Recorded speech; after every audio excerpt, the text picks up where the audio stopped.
Dans cette partie, nous allons utiliser les fonctions qui sont communes à tous les modules et qui s'appliquent de la même manière sur toutes les disciplines.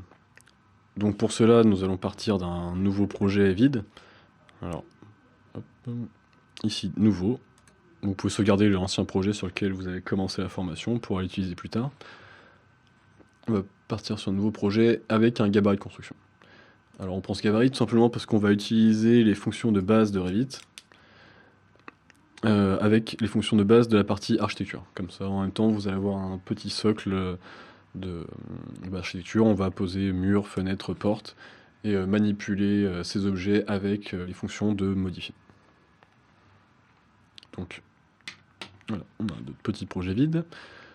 Donc avant de commencer, ici, on va placer quelques éléments pour pouvoir les déplacer, modifier et autres. Donc lorsque vous lancez la fonction mur,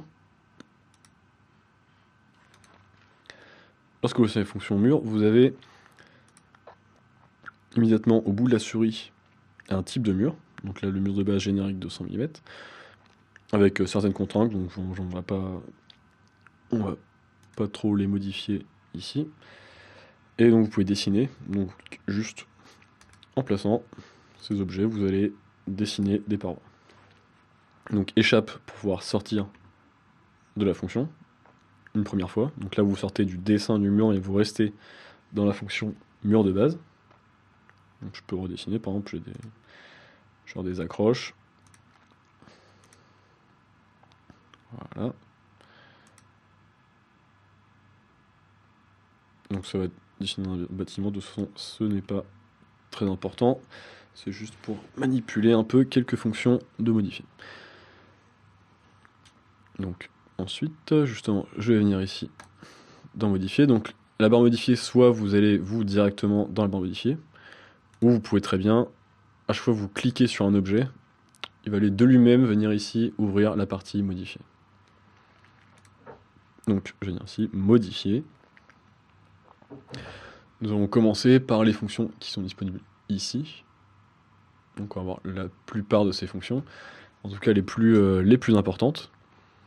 Donc une des plus importantes d'ailleurs dans Revit, c'est aligner. Donc aligner, c'est une fonction qui permet donc d'aligner par rapport à des axes des objets. Donc on peut aligner par exemple des bouches d'aération sur un faux plafond, aligner des prises par rapport à un axe de mur, etc. Donc ici, je vais venir aligner.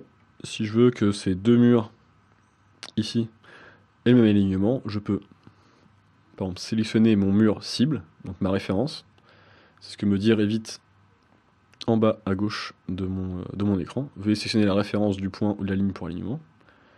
Donc je peux sélectionner soit l'axe, soit en appuyant sur tabulation. Plusieurs fois, il va me choisir les différents axes sur lesquels je peux m'accrocher. Voilà. En fonction aussi de la position de ma souris, il va me sélectionner les différents axes. Donc je peux par exemple prendre cette partie de mur fini comme référence. Et quand je vais sélectionner un autre mur qui a le même alignement,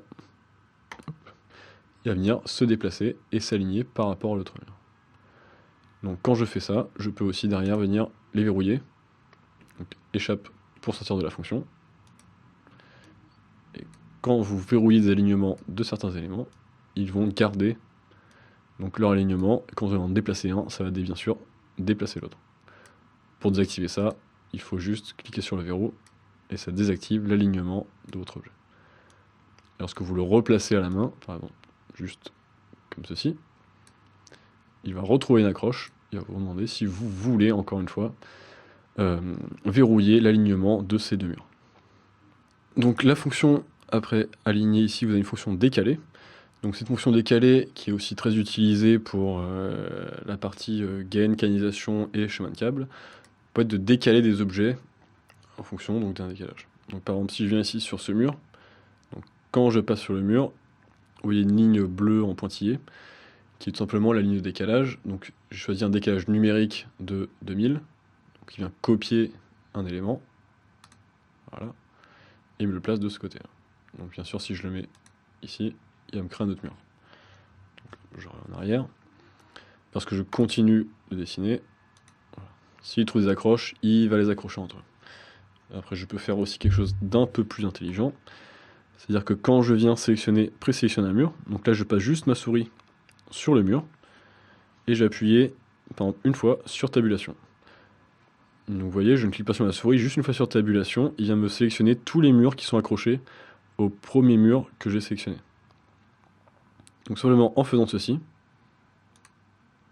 voilà, il va me copier tous les murs, et il va bien sûr les joindre aussi. C'est surtout ça qui est très important. Donc c'est une fonction qui va vous permettre de créer par exemple des nappes de tuyaux, des nappes de gaines, et de décaler par exemple plusieurs chemins de câbles les uns par-dessus les autres, très facilement en gardant des décalages et en gardant des jonctions. Ensuite, les autres fonctions assez classiques que vous retrouvez, qui étaient à peu près identiques sur AutoCAD, vous avez bien sûr des fonctions de symétrie, donc l'équivalent de la fonction miroir. Donc, je vais sélectionner, pareil avec tabulation, je peux sélectionner tout un pan du bâtiment, et derrière choisir un axe. Donc, par exemple, si je choisis ce mur en tant qu'axe. Donc après la fonction décalée, vous avez la fonction symétrie, donc qui est l'équivalent de la fonction miroir d'AutoCAD. Donc vous avez deux types, dessiner l'axe et choisir l'axe. Je vais commencer par choisir l'axe.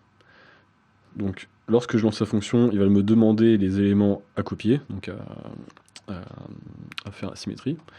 Donc pareil avec tabulation, je peux choisir ces trois pans de mur. Je clique pour les sélectionner. Et une fois que j'ai sélectionné ce que je veux copier, je peux valider avec entrée. Donc là j'ai validé ce que je voulais copier. Voilà. Maintenant il me demande un axe de réflexion, donc l'axe de symétrie. Si je sélectionne par exemple, je peux sélectionner un autre mur existant, ici, voilà. Il va me recopier mon pan de mur. De la même manière, je peux utiliser la fonction ici, dessiner l'axe. Donc cette fois, je vais faire après la même chose, c'est-à-dire sélectionner, valider ma sélection, et derrière, il va me demander de tracer un axe de symétrie. Donc j'ai juste à tracer une ligne, voilà. Et il va immédiatement me retracer le reste du mur.